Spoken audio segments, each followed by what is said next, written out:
I just want you to have a listen to this small clip given by Cardinal Roach on BBC.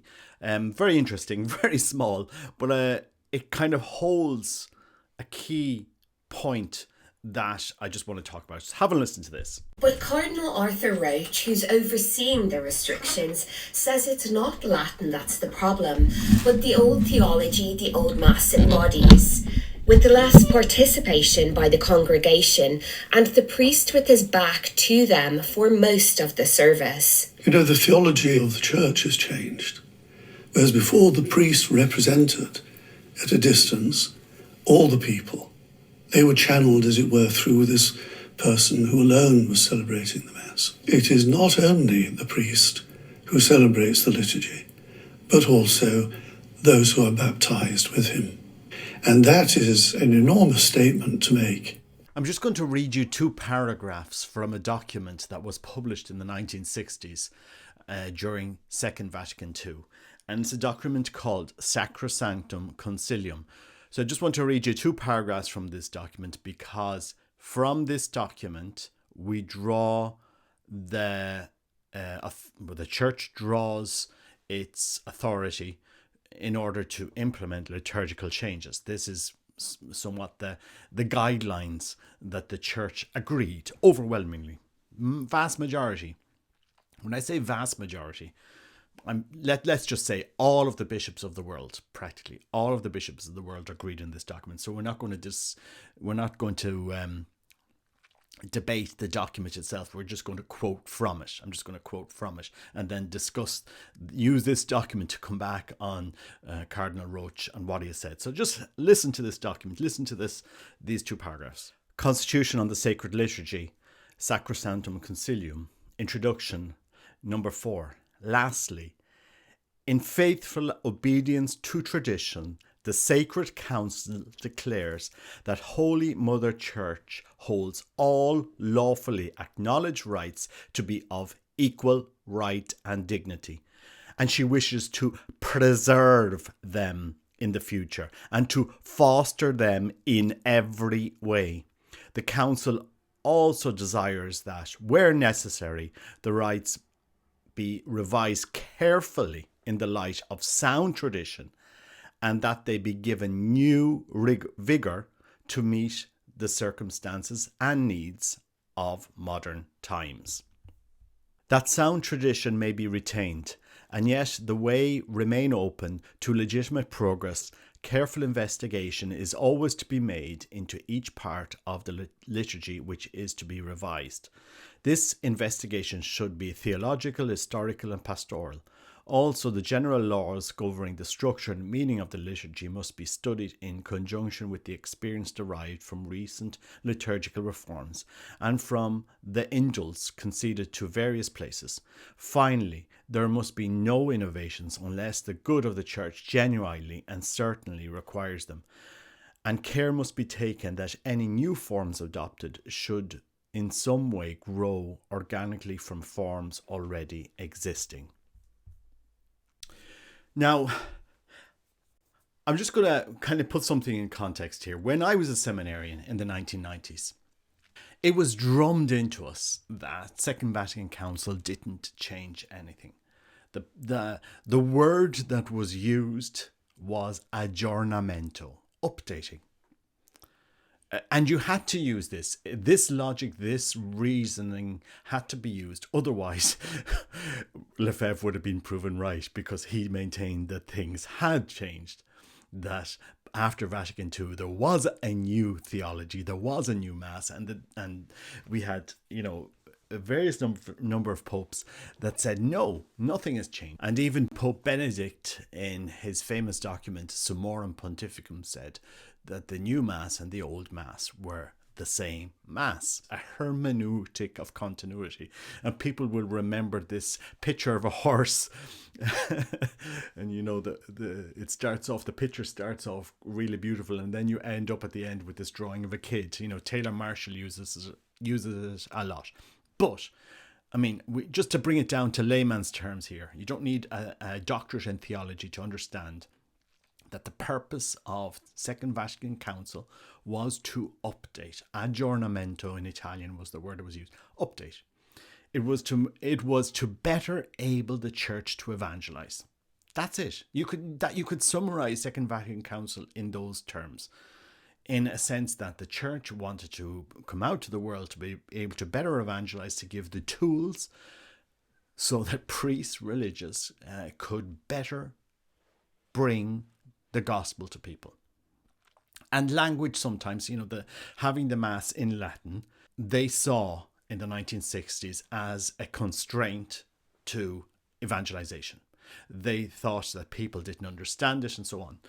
So I have here a book. It's called The Holy Sacrifice of the Mass. It's very large. It's published in the early 1900s, and it's the Holy Sacrifice of the Mass, dogmatically, liturgically, and ascetically explained. So there, if you want to know everything about the Mass, it's really, they've gone through great lengths to explain it here.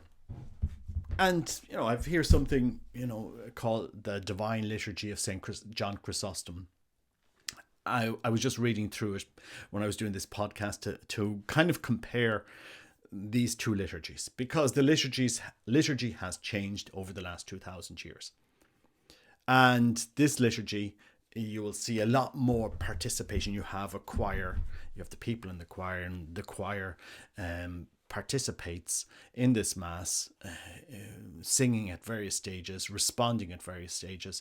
If you have ever been to a Eastern Divine Liturgy, it's you have the priest, the deacon, the choir. It's all very, very much alike. Whereas the traditional Latin Mass, as it was before 1960s, in many places, the faithful were silent most of the time. And so there was this movement in the church in the 1960s, the council, to try and bring up to date the Mass, in a sense to help it be better understood by the laity.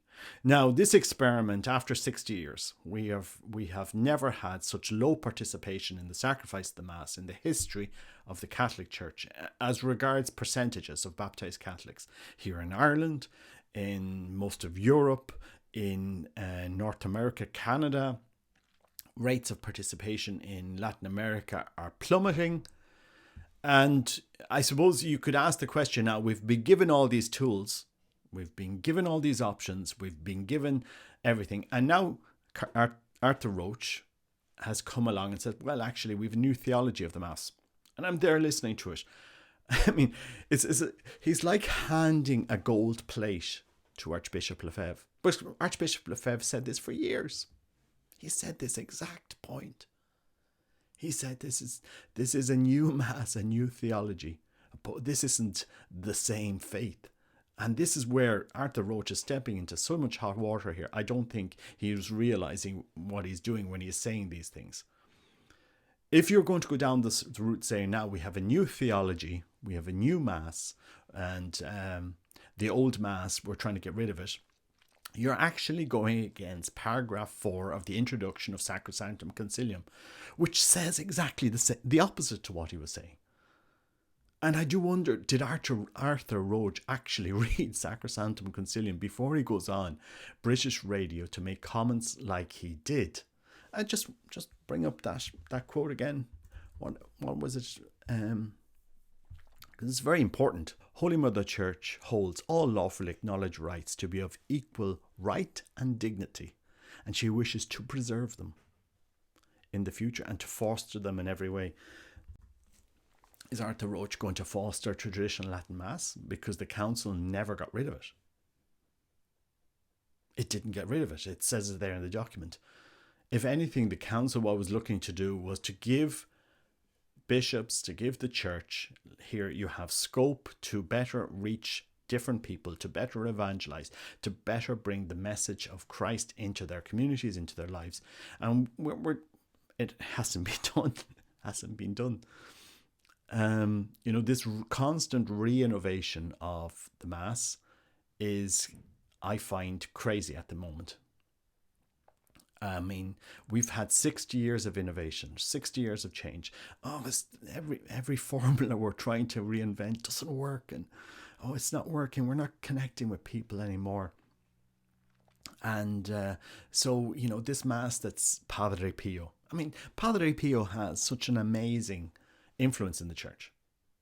How many people have statues of Padre Pio? They go to novenas of Padre Pio. We talk about Padre Pio so many times, and yet so few people are actually interested in the theology and the Mass of Padre Pio. If you think about it, you pray to the saint, we pray for his intercession, and yet what he held as central in his life was the Mass.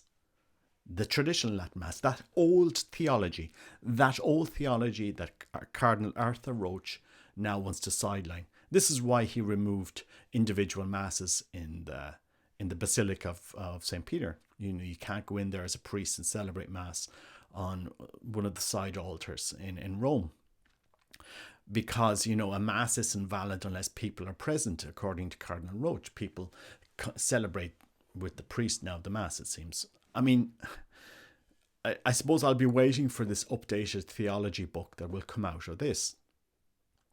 And I'm asking the question as a layman, because the only way the church could stand against what Archbishop Lefebvre was accusing them of was to say it hadn't changed its theology. It had developed theology, it had, maybe deepened its understanding, but there wasn't a new theology.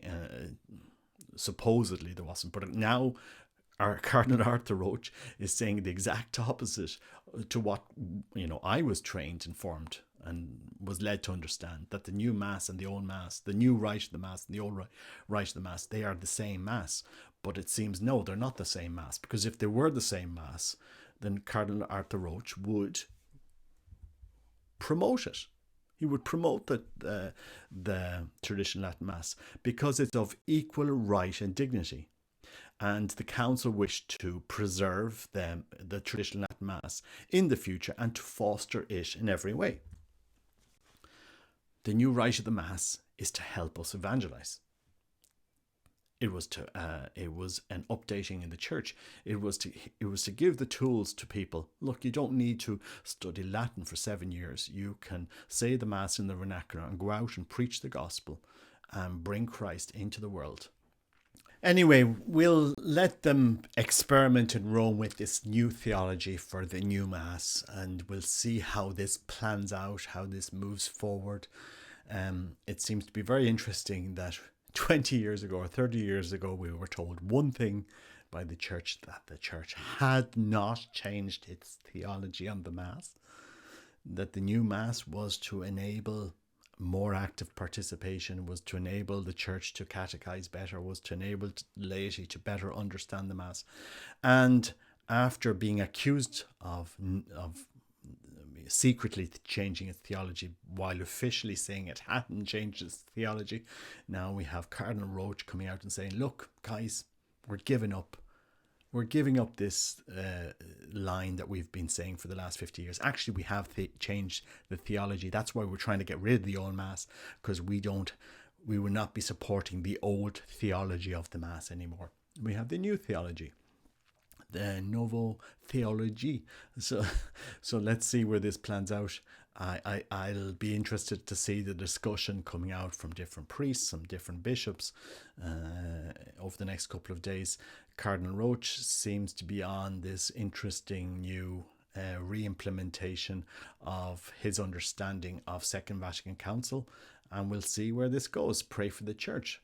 We wonder why there is so much confusion in the church. Well, when cardinals go on radio making sweeping statements that we have a new theology of the Mass, this is going to raise a lot of questions. And especially for those of us trying to defend Second Vatican Council, it kind of leaves us with a little room to stand on when we said, look, the Second Vatican Council didn't change the faith. It didn't change the Mass. It didn't change sin. But now it seems we have a new interpretation of that, where we have Cardinal Roach saying, well, actually, we do have a new theology. And I said, okay, well, we do know we do have a new theology. We have seen what is coming out of Germany, of Belgium. We've seen the synodal documents coming out of Ireland. There certainly is some new theology sweeping the church in this moment in time. And let's see how long this new theology lasts. Anyway, God bless you, and pray for the church, pray for the Pope, and pray for Cardinal Roach. Take care. Bye-bye.